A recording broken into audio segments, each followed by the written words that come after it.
संस्कृति मंत्रालय, भारत सरकार, नई दिल्ली के सहयोग से आजादी के अमृत महोत्सव के अंतर्गत कीर्ति बैले एंड परफॉर्मिंग आर्ट्स संस्था भोपाल की ओर से विख्यात कोरियोग्राफर स्वर्गीय प्रभात गांगुली राष्ट्रीय सांस्कृतिक महोत्सव धरोहर 12 का आयोजन आज से लेकर 5 अप्रैल तक शहीद भवन सभागार में किया जा रहा है। देवियों सज्जनों, आज के इस भव्य कार्यक्रम की विधिवत शुरुआत करने के लिए हम परंपरानुसार गुरु को दीप प्रज्वलन पुष्प अर्पण करेंगे। गुरुर ब्रह्मा गुरुर विष्णु गुरुर देव महेश्वरम गुरुर साक्षात पर ब्रह्मे तस्मै श्री गुरुवे नमः। इस कार्य के लिए मैं मंच पर बड़ी आदर के साथ अनुरोध करती हूँ कार्यक्रम के हमारे मुख्य अतिथि श्रद्धेय कवि श्री राजेश जोशी जी को वे कृपया मंच पर आए। साथ ही वरिष्ठ रंगकर्मी श्री राजीव वर्मा सर, आपको भी मैं मंच पर सादर आमंत्रित करती हूँ, आप मंच पर पधारें। श्री राम प्रकाश त्रिपाठी जी वरिष्ठ साहित्यकार हैं, आप भी दीप प्रज्वलन के लिए हमारे साथ मंच पर उपस्थित हो। अशोक गुलानी जी वरिष्ठ रंगकर्मी, आप कृपया मंच पर आए। वैशाली गुप्ता मैम, आप भी मंच पर आए दीप प्रज्वलन के साथ। और माधव दादा से निवेदन करूंगी कि वे इस कार्य में सहयोग करें। श्री मनोज नायर जी, आप मंच पर पधारें और दीप प्रज्वलन कार्यक्रम में सहयोग करें।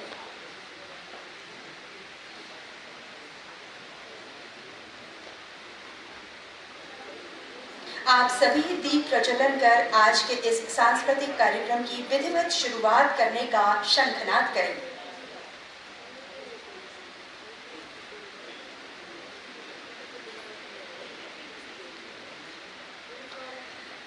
धर्मेश जी, आप मंच पर आए।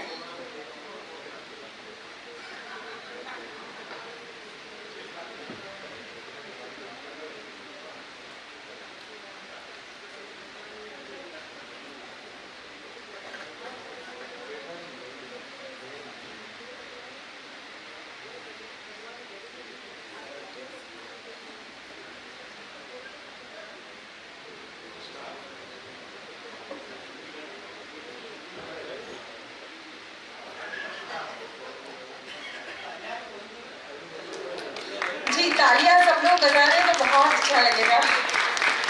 ये हमारे कार्यक्रम की शुरुआत है। गुरु को प्रणाम करके हम अपने कार्यक्रम को आरंभ करने जा रहे हैं। गुरु के आशीर्वाद के साथ साथ आप सब लोगों का सहयोग भी चाहिए हमें।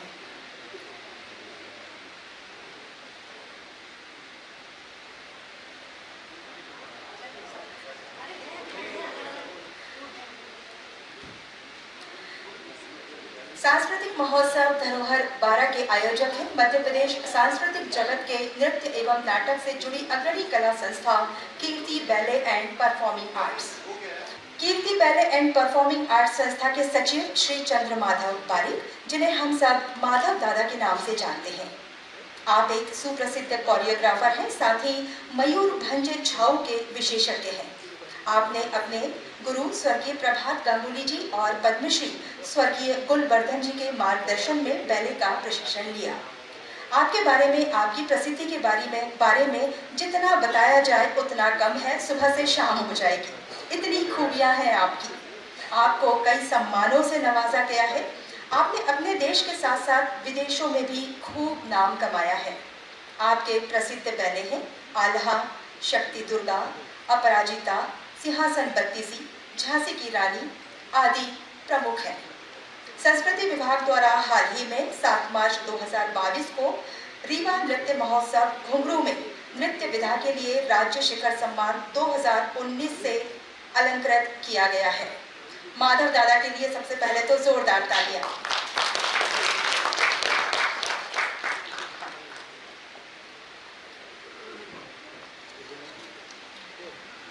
साथियों, अतिथियों को हमारे यहाँ भगवान तुल्य समझा जाता है। यहाँ उपस्थित सभी अतिथियों के लिए मैं कहना चाहूँगी, ऊंचे आसमान पंछी लेते हैं उड़ान, वैसे ही अपनी मेहनत से जिन्होंने छुआ है आसमान, पधारे हैं आज वो मेहमान। करती हूँ आप सभी को आदर पूर्वक प्रणाम प्रणाम। आज के सांस्कृतिक महोत्सव धरोहर 12 के मुख्य अतिथि के सम्मान में चंद पंक्तियां कहना चाहूंगी। फर्ज का एहसास होना चाहिए, कर्म अपने साथ होना चाहिए। फर्ज का एहसास होना चाहिए, कर्म अपने साथ होना चाहिए। कामयाबी चूमेगी हर कदम, विश्वास अपने पास होना चाहिए। ऐसे ही विश्वास के धनी, ऐसे ही आस्था के धनी, जिन्होंने अपनी लेखनी से समाज में, कला जगत में एक स्थान बनाया है, ऐसे व्यक्तित्व हमारे मुख्य अतिथि प्रसिद्ध कवि श्रद्धेय श्री राजेश जोशी जी आज हमारे साथ मंच पर आपके सामने हैं। जोरदार तालियां हो जाए आप सभी के लिए। और मैं हमारे मुख्य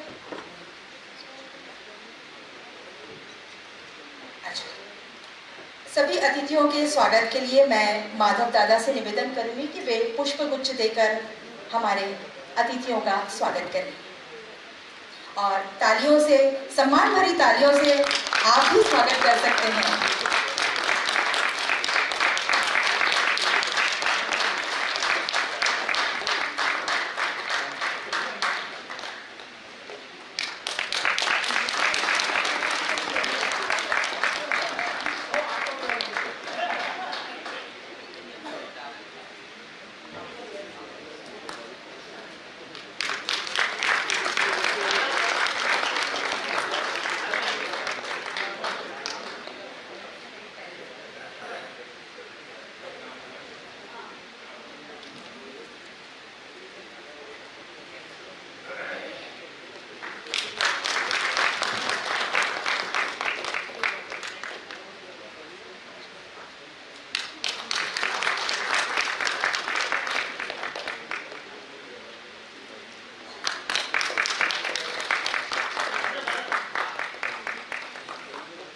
कीर्ति बैले एंड परफॉर्मिंग आर्ट्स की ओर से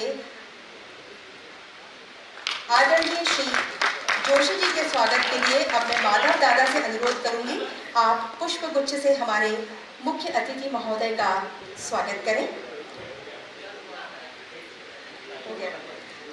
साथियों, हमारे यहाँ रंगकर्म, संगीत आदि विधाओं की प्रतिभाओं को सम्मानित करने की परंपरा अनवरत चली आ रही है। इसी क्रम में हमें बहुत खुशी हो रही है कि हम आज यहाँ वरिष्ठ रंगकर्मी अभिनेता श्री राजीव वर्मा सर को उनकी दीर्घ और अनवरत कला यात्रा के लिए स्वर्गीय प्रभात गांगुली रंग रत्न सम्मान से अलंकृत करने जा रहे हैं।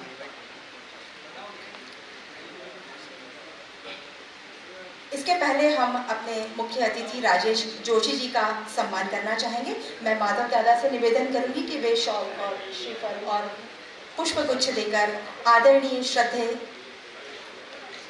जोशी जी का स्वागत करें।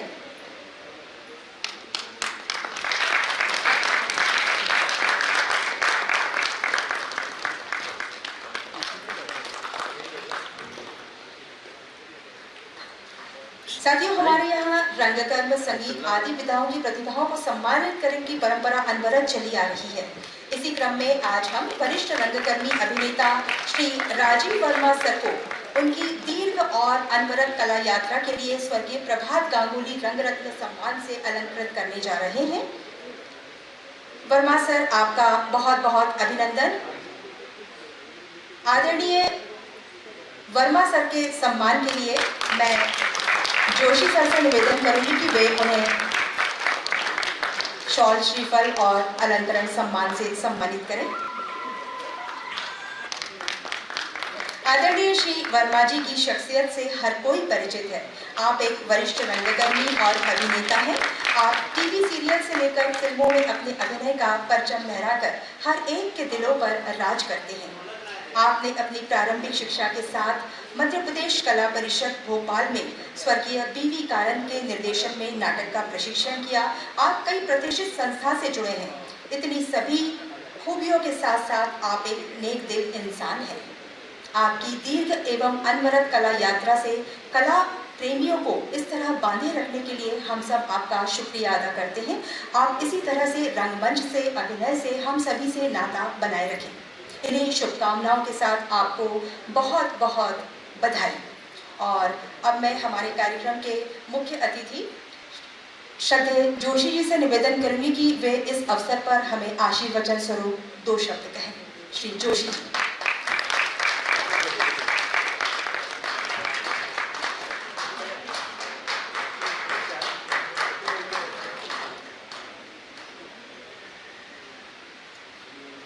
मित्रों,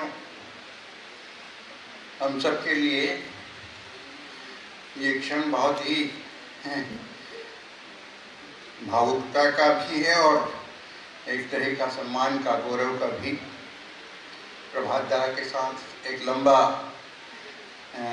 संपर्क रहा है और हमने उन्हें काम करते हुए देखा है। हम उन थोड़े से सौभाग्यशाली लोगों में से हैं जिनने प्रभात दा के साथ काम किया। और यही नहीं बल्कि प्रभात दा के कुछ बेले की स्क्रिप्ट भी करने का सौभाग्य मुझे मिला। तो प्रभात दा के साथ उस तरह से भी काम किया, बेले में जुड़कर उनके एक प्रतिशोध की आग, अब जिस नाम से जो एक बेले होता है वो, और बहुत सारे दूसरे बेले की स्क्रिप्ट करने का, यूँ भी लगभग उनके साथ प्रतिदिन का एक संपर्क रहा है।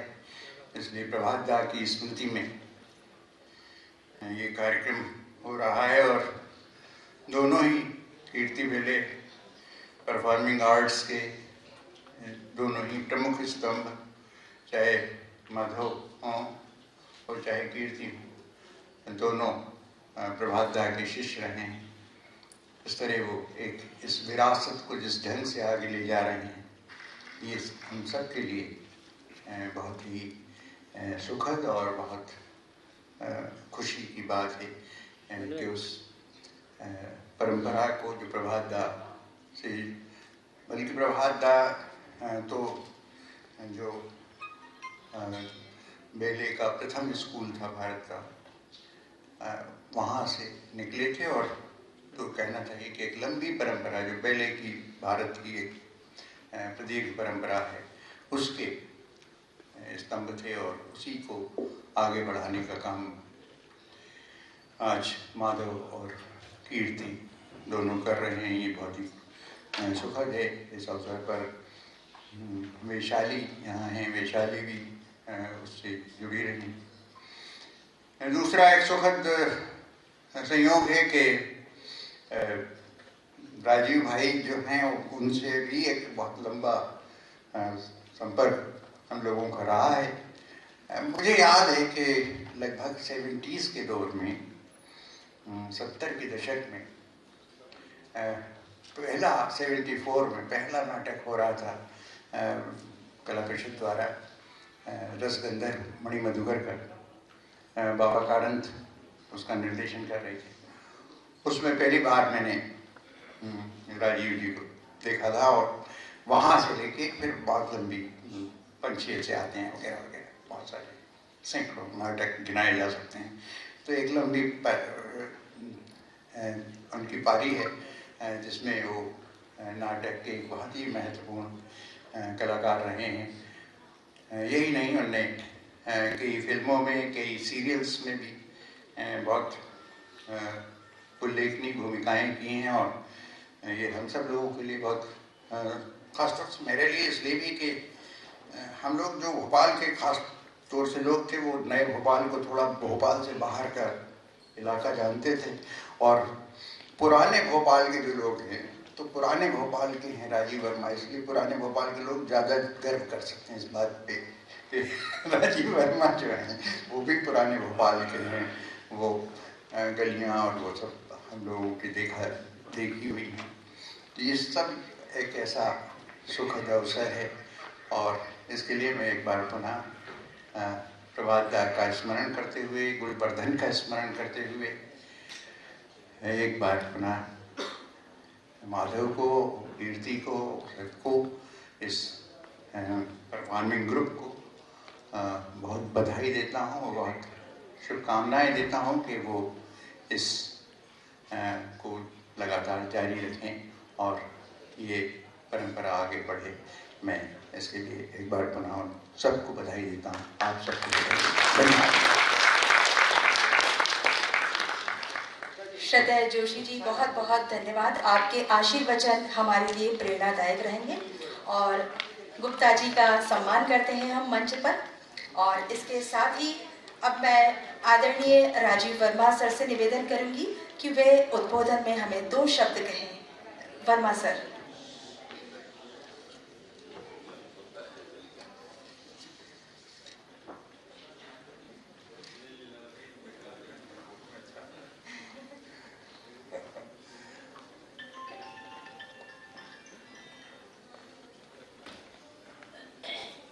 सबसे पहले तो मैं प्रभात दा और कुलदी को बहुत बहुत श्रद्धांजलि देता हूं अपनी। इनसे मेरा भी खैर उतना पुराना तो एसोसिएशन नहीं होगा जितना राजेश का है, लेकिन मुझे याद है जब ये कुलदी ग्वालियर से यहाँ तशरीफ लाई थी और प्रभात दा आए थे तो जमीन की तलाश में थे। तब से मेरा एसोसिएशन है, तब कि मैं उसी विभाग में काम करता था, नगर तथा ग्राम निवेश विभाग में। और फिर तब से फिर लगातार उनसे मिलना जुलना होता रहा और मुझे भी थोड़ा सा सहयोग देने का काम मिला था। किसी प्रभात दा की किसी बैले में मैंने वॉइसिंग की थी, मुझे सन तो याद नहीं है। तो मैं अपनी श्रद्धांजलि और उनके नाम से जो सम्मान मुझे दिया गया उसके लिए मैं बहुत बहुत माधव जी और कीर्ति जी का बहुत बहुत आभारी हूँ। राजेश भाई जो हैं, हम लोग एक ही मोहल्लेदार हैं, मेरा ख्याल में ये हम मुझसे सीनियर है, अभी मुझे मालूम हुआ। और ये बिल्कुल इब्राहिमपुरे मारवाड़ी रोड के बिल्कुल कोने पर रहते थे। हम स्कूल में थे, मेरे ख्याल में कॉलेज में रहे होंगे। तब से मैं परिचय था इनसे और सीनियर थे।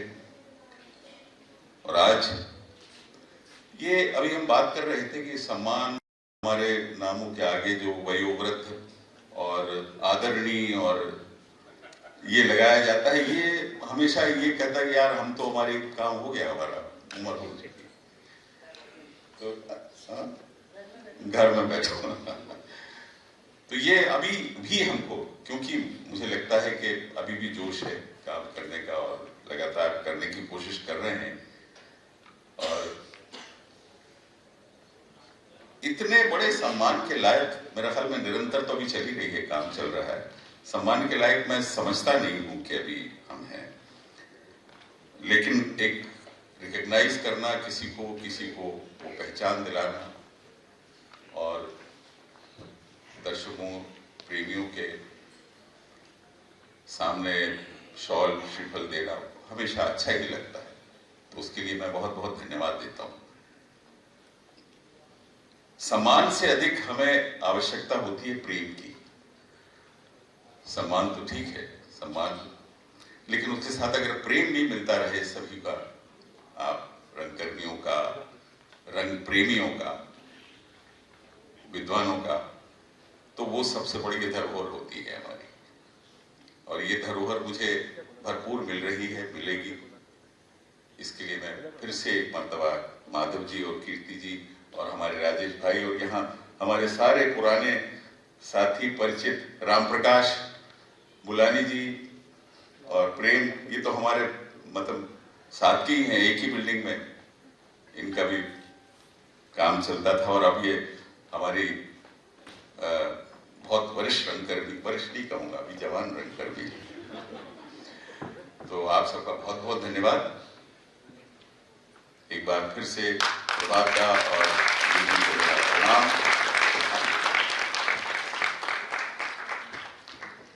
वर्मा सर, बहुत बहुत धन्यवाद। और अब मैं मंच पर श्री राम प्रकाश जी से निवेदन करूंगी कि वे आशीर्वचन स्वरूप हमें 2 शब्द कहें। राम प्रकाश जी।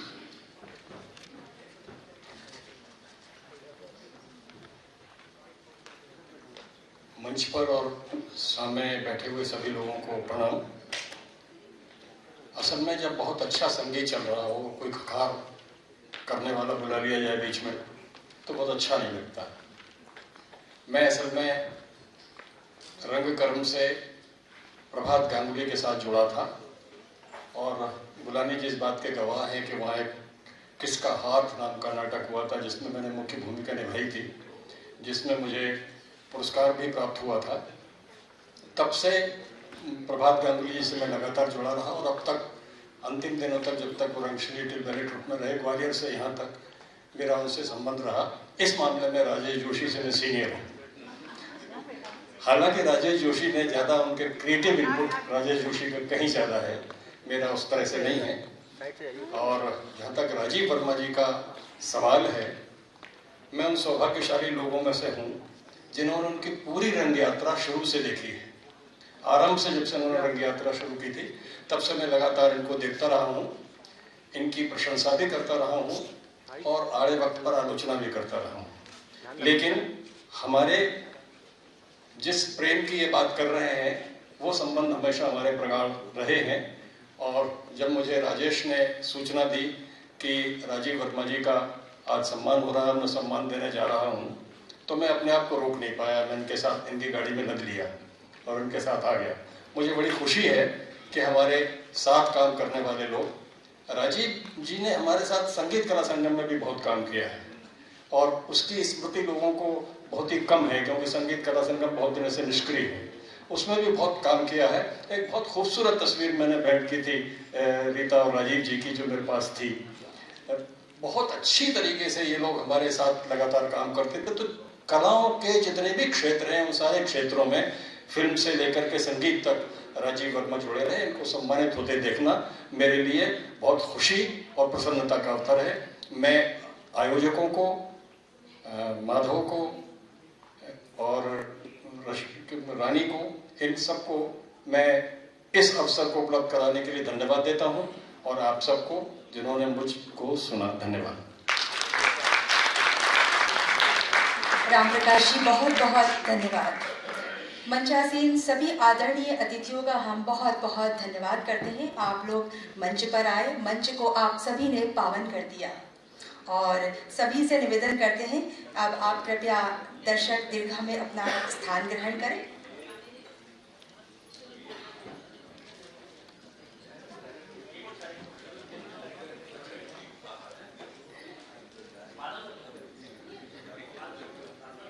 बुलानी जी, आप इस अवसर पर कुछ कहना चाहते हैं?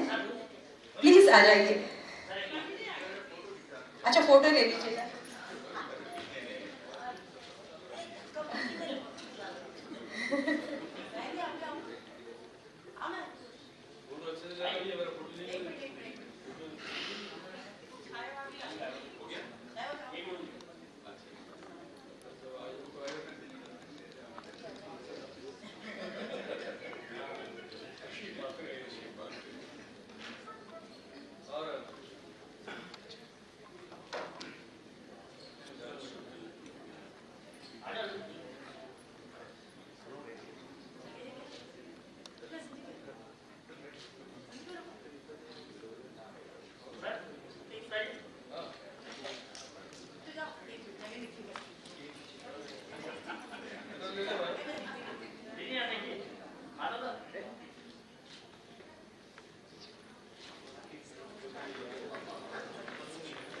बुलानी जी, आपसे निवेदन करूंगी, इस अवसर पर आप कुछ उद्बोधन देना चाहते हैं?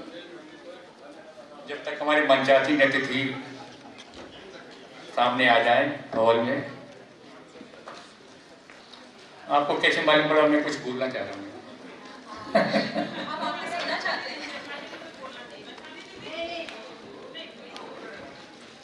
ये संयोग है कि प्रभात गांगुली और जो मंचासीन अतिथि है, मैं कहीं ना कहीं किसी न किसी रूप में हर किसी से जुड़ा रहा हूँ। यदि हम बात प्रभात गांगुली साहब से करें तो ग्वालियर में जब वो बैले करते थे वहाँ साइंस कॉलेज हुआ करता था। साइंस कॉलेज के बगल से एक हॉस्टल नुमा, कुछ तो भी जीर्णशील अवस्था में था, लेकिन बहुत मौज मस्ती से प्रभात गांगुली, गुलवर्धन और उनकी टीम, और ये संयोग है कि मेरा ट्रांसफर भोपाल हुआ और वो भी भोपाल आ गए। वो पहले आया है कि मैं पहले आया, मुझे याद नहीं है, लेकिन वो भोपाल आया। हमने वहाँ उनके साथ पगला घोड़ा नाटक के लिए निवेदन किया था। कमल वशिष्ठ साहब थे हमारे गुरु, तो पगला घोड़ा को गाइड करने के लिए आया। फिर यहाँ पे एला नाटक किया था जिसमें रीता जी भी थी। एला नाटक के लिए उन्होंने बिल्कुल मार्गदर्शन दिया। उन्होंने यहाँ पे बहुत बेहतरीन इंसान थे और इत्तेफाक है कि सब उनसे जुड़े हुए हैं कहीं ना कहीं। और जहाँ तक राम प्रकाश जी की बात है तो हमारे साथ MLB कॉलेज में थे, ये हमारे सीनियर थे, और वहाँ पे भिंड मुरैना का राज चलता था वहाँ पे MLB कॉलेज में। और उस वक्त राम प्रकाश त्रिपाठी ने नारी शक्ति को एकत्र करके भिंड मुरैना के लोगों का डटकर सामना किया था और अध्यक्ष पद पर जीते थे, और बहुत ऐतिहासिक जीत थी इनके लिए जोरदार तालियां इस बात के लिए बजाई। उस जमाने की बात थी। और एक नाटक इन्होंने किया था किसका हाथ, रमेश उपाध्याय साहब थे वहाँ पे साइंस सिंधिया कॉलेज में, सिंधिया स्कूल में, और किसका हाथ एक मर्डर मिस्ट्री था। आपको याद है, आपको पुरस्कार मिला था, ये मेरे को याद नहीं है, लेकिन मेरे को ये याद है कि इन्होंने एंट्री ली और कमल वशिष्ठ ने रात भर सेट लगाया होगा तो नींद आ गई, तो वहीं तोहफे के पीछे सो गए थे। एक डायलॉग बोला, दूसरा डायलॉग भूल गए, तो जोर से लात मारी इन्होंने कमल वशिष्ठ। अबे सो रहा है, कुछ डायलॉग बता, मेरा डायलॉग उठ। तो कमल वशिष्ठ भड़बड़ा के वो स्क्रिप्ट लेके, उस जमाने में प्रॉम्प्टिंग का जमाना था, तो उन्होंने डायलॉग बोला। और मेरा एक सुखद संयोग है कि जब मैं भोपाल आया तो राजीव वर्मा और रीता वर्मा जी से जुड़ा हुआ हम दोनों का एक तारा दादा इनका सीरियल चला था चुनौती, और शायद 1 हफ्ता या 2 हफ्ते या 3 हफ्ते बाद न्यू मार्केट के बाहर कहीं टकराए थे हम लोगों को राजीव जी। सुनाऊं क्या वो किस्सा, सुनाऊं आपको याद नहीं होगा। चुनौती में बहुत अच्छा सीरियल था, धमाकेदार था। ये प्रिंसिपल थे, एक सिद्धांतवादी प्रिंसिपल, और बड़ा चर्चा में आया था वो सीरियल, शायद दूरदर्शन पे आता था। ये न्यू मार्केट में गए, न्यू मार्केट में भाई आलू क्या भाव दिए, प्याज क्या भाव दिए, भिंडी क्या भाव दी, ये क्या भाव दिया, टमाटर क्या भाव दिए, तो उसने भाव बताया उसने। उसका राजीव बोले कि अच्छा तुम दूरदर्शन देखते हो? हाँ बोले कभी देखते हैं कभी नहीं देखते। अच्छा उसको सीरियल देखते हो, चुनौती आता है तो देखते हो? अरे बोले फालतू बात मत करो यार, जो आलू प्याज लेना लो, नहीं तो सुबह से कोई ग्राहक नहीं आएगा। तो राजीव जी बोले ये मैं सोचा तक मुझे शायद आलू 5 किलो मुफ्त दे देगा, 5 किलो प्याज मुफ्त दे देगा, कि मैंने इतनी अच्छी भूमिका की है। और सच में राजीव, रीता और पूरा परिवार इनका एक बहुत सम्मानजनक परिवार है। ये रंगकर्म के प्रति समर्पित, और जो कहते हैं ना कि निरंतर रंगकर्म कर रहे हैं, अनवरत। और किसी ने आपके लिए वो नहीं बोला, बुजुर्ग वगैरह कुछ नहीं बोला। आप आज भी जवान हैं, हमेशा बने रहोगे, क्योंकि आपके विचार जवान हैं और आप ऊर्जावान हैं। तो बातें तो बहुत सारी हैं। जैसे मैंने एक सिंधी नाटक किया था, उसमें इत्तेफाक से लड़ाई झगड़े का नाटक था, तलवारबाजी थी। तो मैंने माधव से कहा यार हमारे सिंधी समाज वाले तो धंधोड़ी रहते हैं, धंधोड़ी, तो उनको तलवार पलट चलानी नहीं आती, तो आप कोरियोग्राफ कर दो आगे। तो आए उन्होंने और 2-3 दिन में युद्ध सिखाया हमारे सारे कलाकारों को। तो मैंने उस जमाने में तो नया तो मैंने पूछा था यार कितना मानदेय देना, मुझे सवाल ही पैदा नहीं होता, कोई मानदेय नहीं है। तो ऐसा नेचर भी है माधव बारीक का। प्रेम गुप्ता, वैशाली गुप्ता सबके साथ, बालू के साथ भी काम किया हम लोगों ने। चलिए बातें बहुत सारी हैं, अब हम देखेंगे पहले आज का। लग जाऊँ मैं?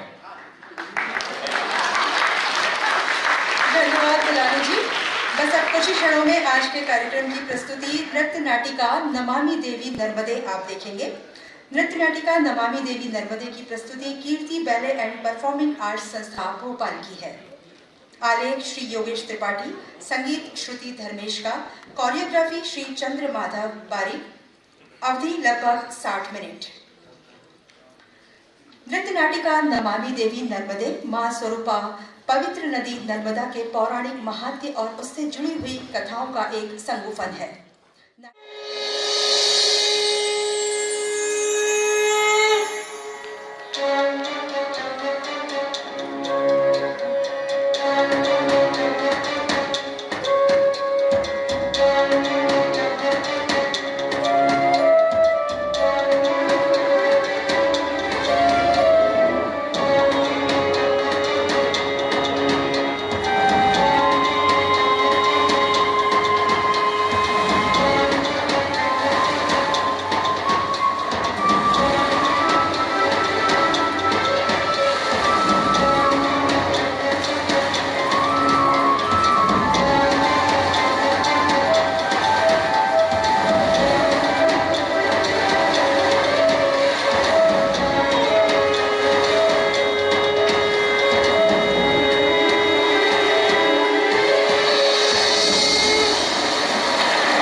आदि शंकराचार्य की रची हुई माता नर्मदा की इस स्तुति से मन में ऐसी पवित्रता का अनुभव हो रहा है जैसे पहले कभी न हुआ था। गुरुजी, मन में एक प्रश्न है। पूछो वत्स। जानना चाहता हूँ कि माता नर्मदा का जन्म कैसे हुआ। जानना चाहते हो तो फिर सुनो, मैं बताता हूँ। एक बार भगवान शिव और माता पार्वती कैलाश से उतरकर भ्रमण करते हुए अमरकंटक आए। अमरकंटक के दिव्य और अनोखे सौंदर्य को देखकर भोलेनाथ का मन प्रसन्न हो उठा और वो नृत्य करने लगे। झूमने लगा ब्रह्मांड।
तुम कौन हो पुत्री? जीवन कृतार्थ हुआ आपके मुख से पुत्री संबोधन सुनकर। तुम कौन हो और इस निर्जन स्थान पर कहां से आए? प्रभु, मैं आपसे ही उत्पन्न आपकी ही संतान हूँ। मैं समझा नहीं। आप जब नृत्य में लीन थे तो आपके शरीर से इतना पसीना निकला कि एक सरिता ही बह निकली। प्रभु, मैं वही सरिता हूँ। क्या नाम है तुम्हारा? मेरा कोई नाम नहीं। कोई नाम नहीं? तुम कितनी भोली। मैं बहुत प्रसन्न हूँ तुमसे।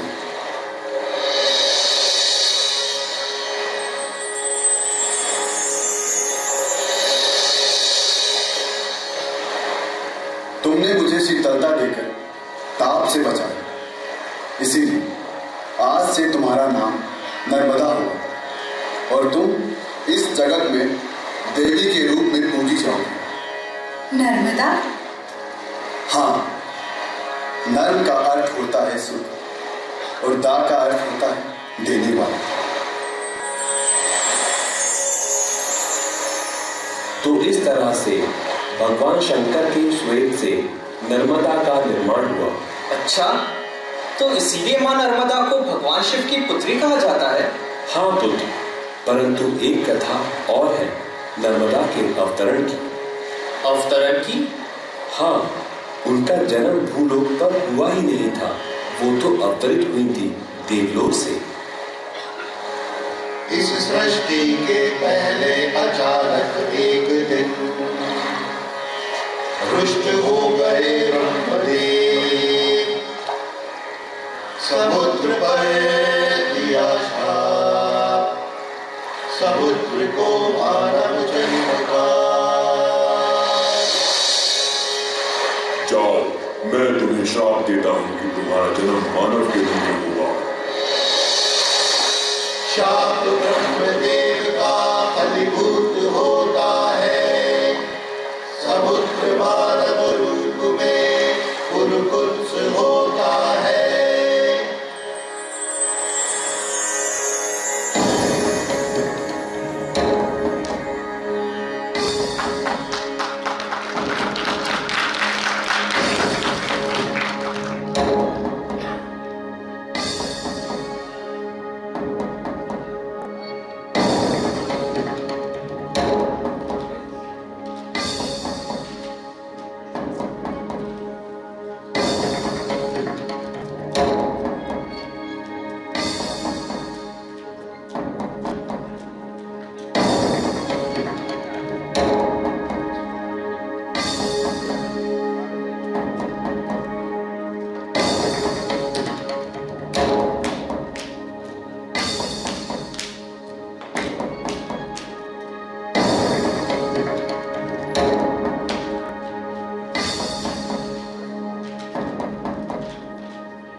यशस्वी भव राजन, यशस्वी भव। हे देवताओं, हे महान ऋषियों, यह हमारा सौभाग्य है कि हमें आपका आशीर्वाद मिल रहा है। हे महात्माओं, कृपा करके हमें बताइए कि इस भूलोक और दिव्य लोक में सर्वश्रेष्ठ तीर्थ कौन सा है। हमारी बड़ी इच्छा है कि हम उस तीर्थ के दर्शन करें। राजन पुलुकुत्स, भूलोक और दिव्यलोक में सर्वश्रेष्ठ तीर्थ नर्मदा है, जो दिव्यलोक में प्रवाहित है।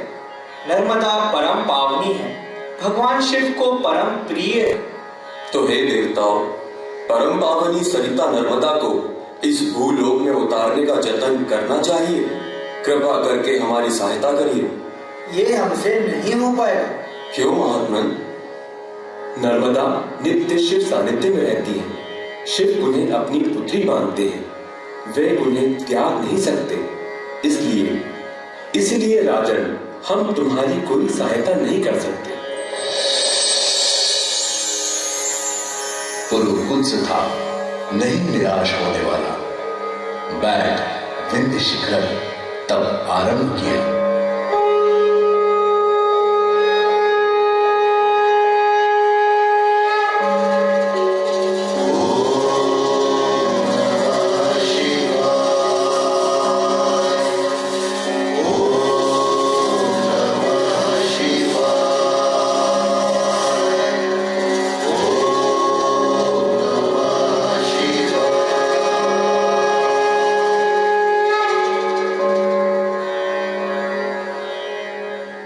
घनघोर ये पुलुकुत्स का तप देखकर हो गए अचंभित देव, किन्नर और नर। 10 दिशाएं गूंज उठी खुश सुनकर, प्रसन्न होकर नृत्य करने लगे शंकर।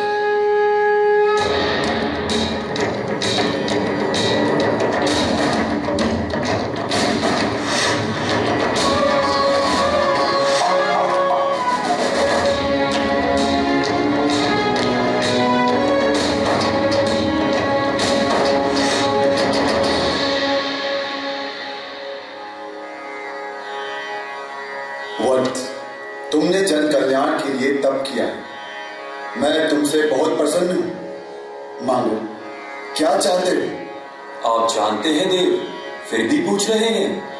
मैं जानता हूं वत्स कि तुम जगत कल्याण के लिए नर्मदा का अवतरण चाह रहे हो, परंतु यह असंभव है। नर्मदा मेरी पुत्री है। कुछ और मांगो। कुछ और नहीं प्रभु, मात्र नर्मदा का अवतरण चाहिए।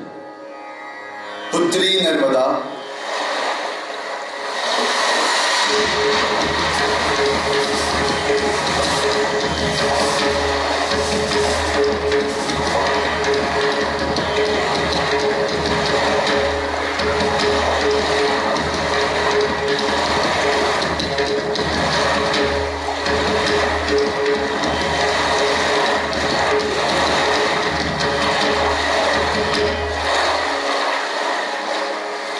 प्रणाम पिता। पुत्री नर्मदा, पुलुकुत्स की भावनाओं के आगे मैं विवश हो रहा हूं। हे पिता, मैं आपकी पुत्री हूँ, आपको विवश नहीं देख सकती, परंतु मेरे अवघड़ पिता, मैं आपके बिना रह भी नहीं सकती। आप मेरे समीप रहेंगे सदा सर्वदा।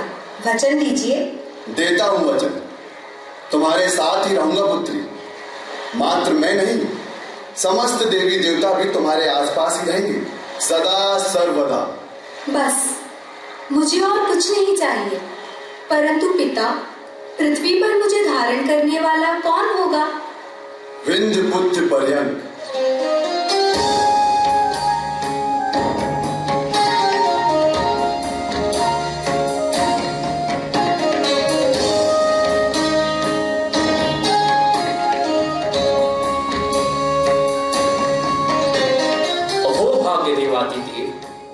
मैं विंध्य पुत्र पर्यंक नर्मदा अवतरण में सहयोगी बन रहा हूँ।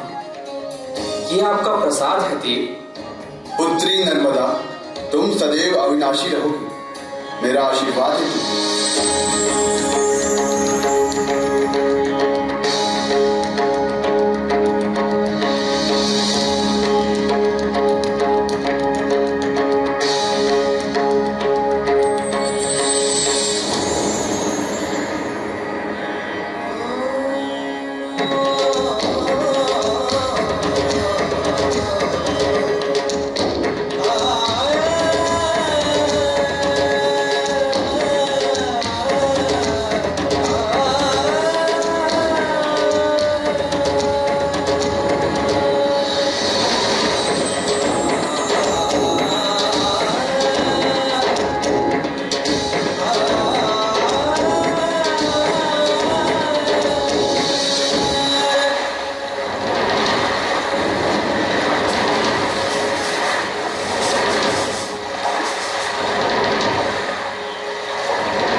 अद्भुत है नर्मदा, उनका सौंदर्य और उनकी पवित्रता। चिरकुंवारी नर्मदा का सात्विक सौंदर्य, चारित्रिक तेज और भावनात्मक उफान नर्मदा परिक्रमा के दौरान हर संवेदनशील मन अनुभव करता है। गुरुजी, चिरकुंवारी कहा आपने, क्या नर्मदा माता चिरकुंवारी मानी जाती हैं? हाँ पुत्र। वो कैसे गुरुजी? मुझे वो कथा भी सुननी है। तुम ना कहते तब भी मैं सुनाता, क्योंकि इस कथा के बिना तुम नर्मदा को पूरी तरह जान ही नहीं सकते। यह एक लोक गाथा है जिसके पात्र हैं नर्मदा, जुहीला और सोन।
किसी ने नहीं देखा, उसका इंतजार है।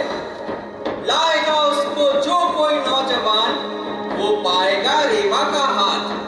महाराज मेखल ने डुबकी पिटवाई, महाराज मेखल ने डुबकी पिटवाई।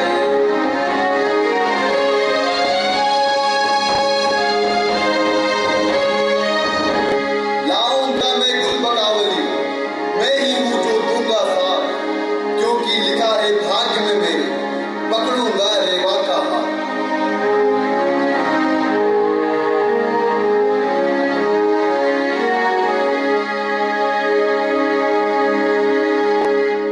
हे चारों दिशाओं, बताओ गुलबकावली कहाँ मिलेगी? बताओ, बताओ मुझे।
कि राजकुमारी रेवा के लिए तुम ही सर्वथा उपयुक्त वर हो। मैं घोषणा करता हूँ कि अति शीघ्र सर्वोत्तम मुहूर्त में तुम्हारा विवाह राजकुमारी रेवा से संपन्न होगा।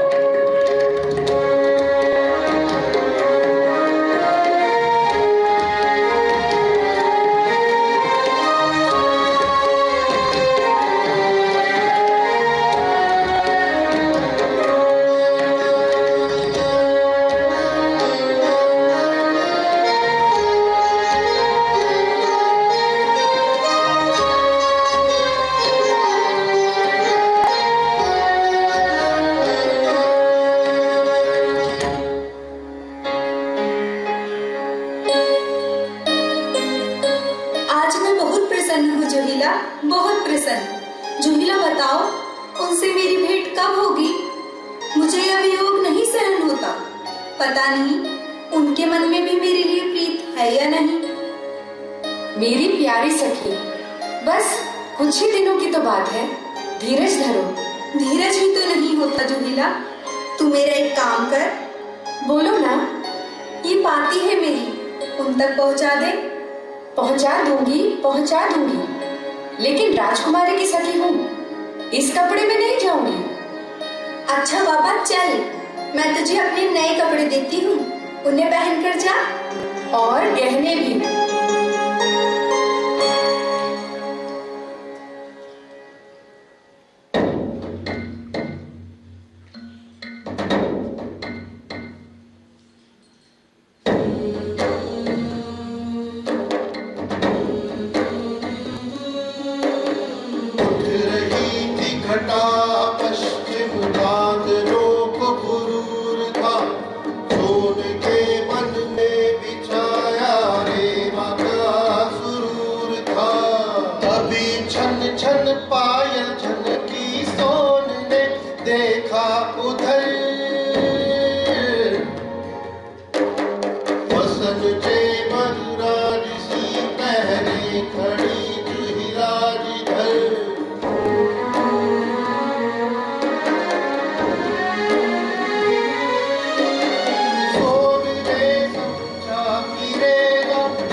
तू तो मेरी पाती पहुंचाने आई थी ना, क्यों किया मेरे साथ तूने घात किया। और सोन तुमने इतनी जल्दी धीरज खो दिया।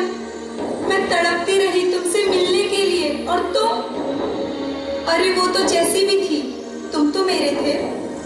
तुम्हें तो मैंने वचन तो पक्का समझा था। अब किस पर विश्वास करूं? कोई नहीं, रहूंगी अविवाहित ही सदा। बधाई हो तुम्हें सोन, और जूहीला तुम्हें भी बधाई हो। अब मैं तुम्हारे रास्ते पर नहीं आ सकती। विदा। रेवा, रुक जाओ रेवा, रुक जाओ। मेरे ताज छल हुआ है रेवा। अपने सोन के लिए रुक जाओ, रुक जाओ रेवा। रेवा, रुक जाओ रेवा। अपनी सखी को क्षमा कर दो रेवा। रेवा।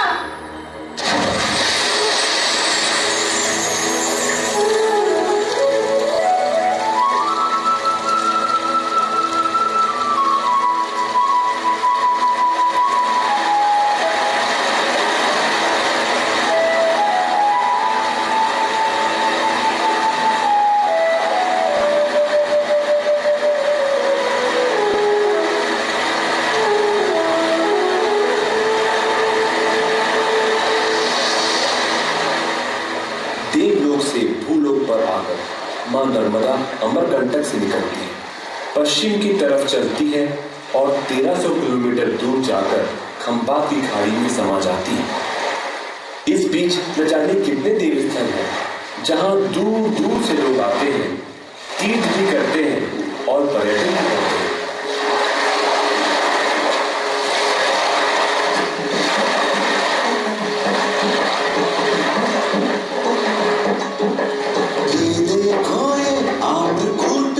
यहाँ से निकली नर्मदा,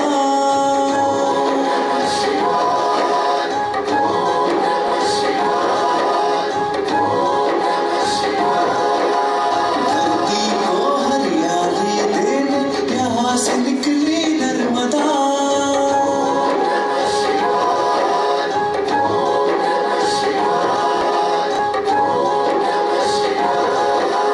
प्रसिद्ध नाम अमरकंटक है, यहाँ से निकली नर्मदा। चलो अब आगे बढ़ते हैं हम, जहाँ है जाती नर्मदा।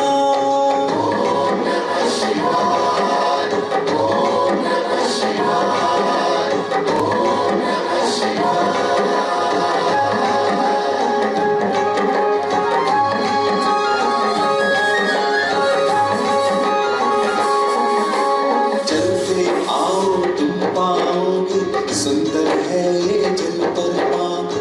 धुआं धार कहते हैं इसको, भेड़ा घाट नाम विख्यात। संगमरमर की ऊंची दीवारों के बीच में नर्मदा। चलो देखते दाएं बाएं, जहाँ जाती है नर्मदा।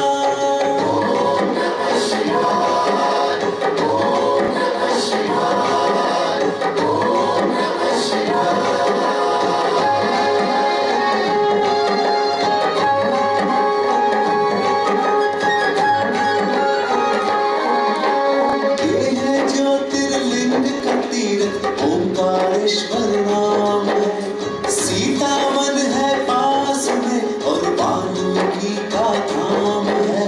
मार्कंडेय ऋषि के आश्रम को है पखारे नर्मदा। चलो बढ़े आगे और देखे कहाँ है जाती नर्मदा।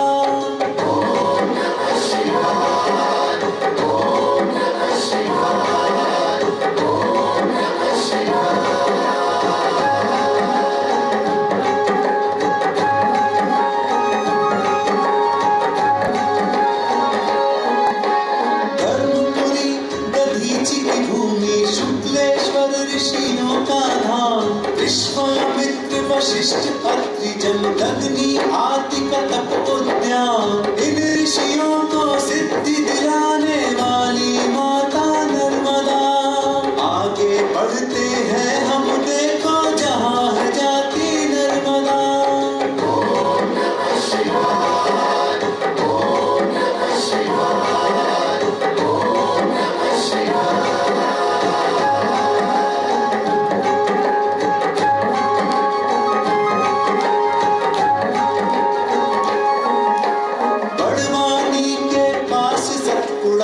पार्श्वनाथ की मूर्ति खड़ी, आगे शूल पाणी गणेश्वर, शुक्र आदि तीरथ की लड़ी, अनुसुईया कुसुमेश्वर तीरथ की गरिमा है नर्मदा।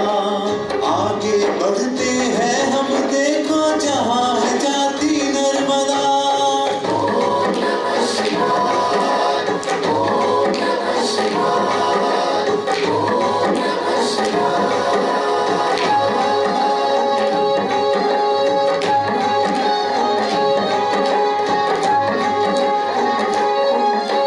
पहुंच रही है माता अब अपनी मंजिल के पास है, थाड़ी कुंड में जलप्रपात बन जा पहुंची शिवधाम में। सारी नदियां पूरब जाती पश्चिम जाती नर्मदा, हुए धन्य हम लगा के फेरा, जय बोलो मां नर्मदा, जय बोलो मां नर्मदा, जय बोलो मां नर्मदा।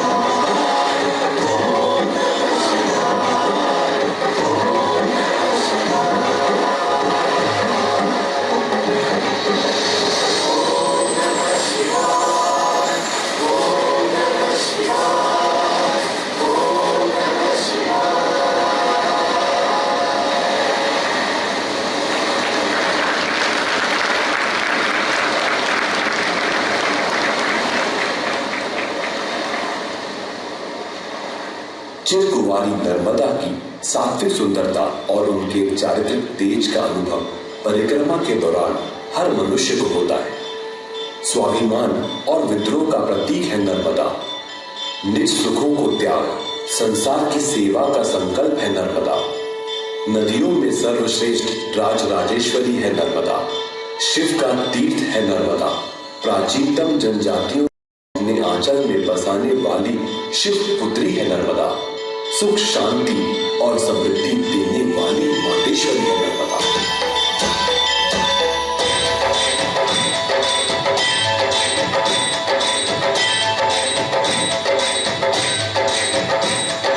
जय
ये प्रस्तुति आप देख रहे थे कीर्ति बैले एंड परफॉर्मिंग आर्ट्स की तरफ से, और ये सुंदर कोरियोग्राफी की थी श्री चंद्र माधव बारिक जी ने। सभी का एक बार जोरदार तालियों से स्वागत। मंच के सभी कलाकार मंच पर आ जाएं और मंच पर ही जो सहयोगी कलाकार हैं वो भी कृपया मंच पर आने का कष्ट करें। और साथ ही माधव दादा से निवेदन करूंगी अपने सभी कलाकारों का परिचय करवा दें। बहुत ही सुंदर प्रस्तुति।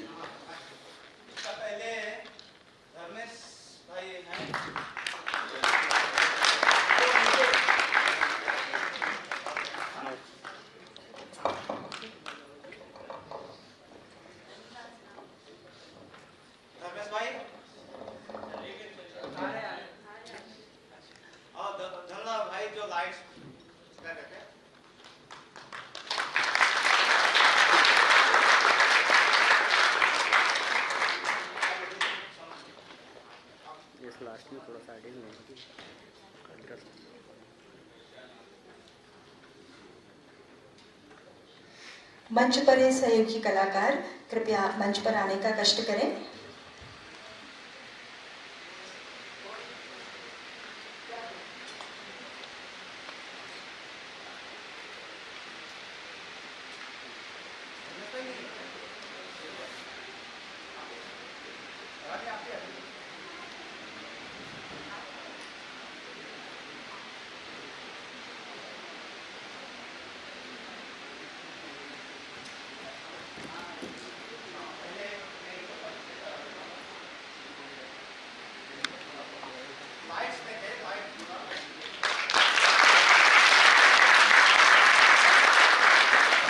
इनका पुष्पगुच्छ से स्वागत करिए दादा।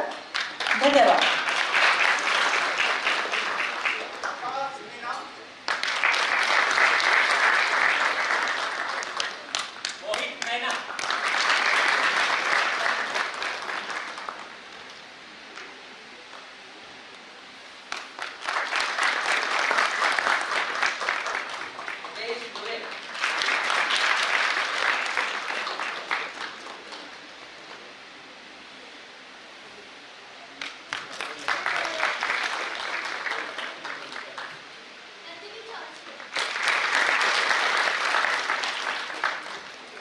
सभी कलाकार अपना परिचय सामने आकर दे दें।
नमस्कार सभी दर्शकों को, और साथी हैं हम और गुरु भी एक है, तो बोलने का बहुत सारा शब्द नहीं बचता, लेकिन सब कलाकारों का मेहनत के लिए बहुत बहुत बहुत बधाइयाँ। बहुत सुंदर प्रस्तुति और बहुत सुंदर। एक मुझे लगता है अगर इस तरीके से काम हो तो भोपाल के पटल पर बैले के नृत्यकार बहुत सारे मिलेंगे हमें, और इसके लिए बहुत बहुत साधुवाद माधव को। धन्यवाद वैशाली जी। और Kirti ballet and arts performing arts को बहुत बहुत धन्यवाद। माधव दादा ने इतनी सुंदर प्रस्तुति दी, इतना बढ़िया कोरियोग्राफ किया, इसके लिए बहुत बहुत धन्यवाद उनका। और अभी तक जो मंच संचालन कर रही थी मैं उन्हें बुलाना चाहूँगी सबके सामने। सरना जी, उनका स्वागत करेंगी सुश्री वैशाली गुप्ता जी।